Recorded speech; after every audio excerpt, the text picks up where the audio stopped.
Trump laments immigration from all countries in Oval Office negotiations. President Trump lamented all countries during immigration negotiations on Thursday with lawmakers in the Oval Office, Fox News has confirmed. "Why are we having all these people from all countries come here?" the president said, in comments first reported by The Washington Post. The president was referring to people from Haiti, El Salvador, Nicaragua, Honduras and African countries in the Temporary Protected Status Program, a source in the meeting told Fox News.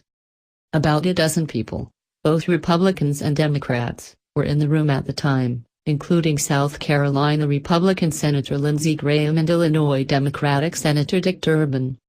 Trump made the comments as Durbin was reading a list of temporary protected status countries. The president also suggested the United States should admit more people from countries like Norway instead, the Post said. Trump had met with Norwegian Prime Minister Erna Solberg and held a news conference with her Wednesday. In a statement, the White House did not deny Trump made the comments.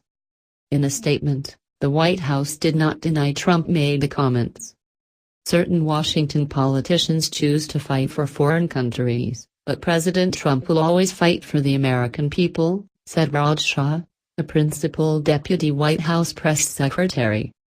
Democrats reacted by accusing the president of racism. "As an American, I am ashamed of the president," said Illinois Democratic Representative Luis Gutierrez. "His comments are disappointing, unbelievable, but not surprising. We always knew that President Trump doesn't like people from certain countries or people or certain colors." Some Republicans also voiced their disapproval.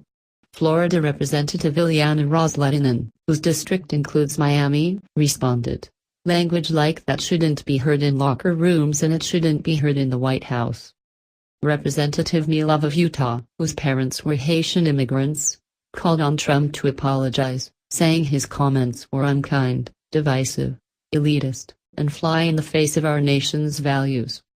The Trump administration announced Monday that as many as 200,000 Salvadoran immigrants living in the United States will no longer be allowed to stay because they have decided to end their protected status.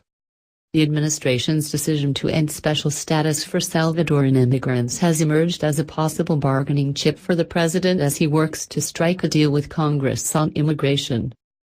A bipartisan group of 6 senators said Thursday afternoon they reached an agreement in principle with each other on immigration, including a plan to shield illegal immigrants brought to the United States as children from deportation, though it's unclear if Trump or others in Congress will go along with it. The president will only accept an immigration deal that adequately addresses the visa lottery system and chain migration, 2 programs that hurt our economy and allow terrorists into our country, Shah said. Shah added, like other nations that have merit-based immigration, President Trump is fighting for permanent solutions that make our country stronger by welcoming those who can contribute to our society, grow our economy and assimilate into our great nation. He will always reject temporary, weak and dangerous stopgap measures that threaten the lives of hard-working Americans, and undercut immigrants who seek a better life in the United States through a legal pathway. The comments followed a recent report in the New York Times that Trump said the people of Haiti all have AIDS and the people from Nigeria would never go back to their huts in Africa after receiving visas to enter the United States. But White House Press Secretary Sarah Sanders said at the time that the report was false. Sanders said senior staffers who were actually in the meeting denied these outrageous claims, and it's both sad and telling the New York Times would print the lies of their anonymous sources anyway.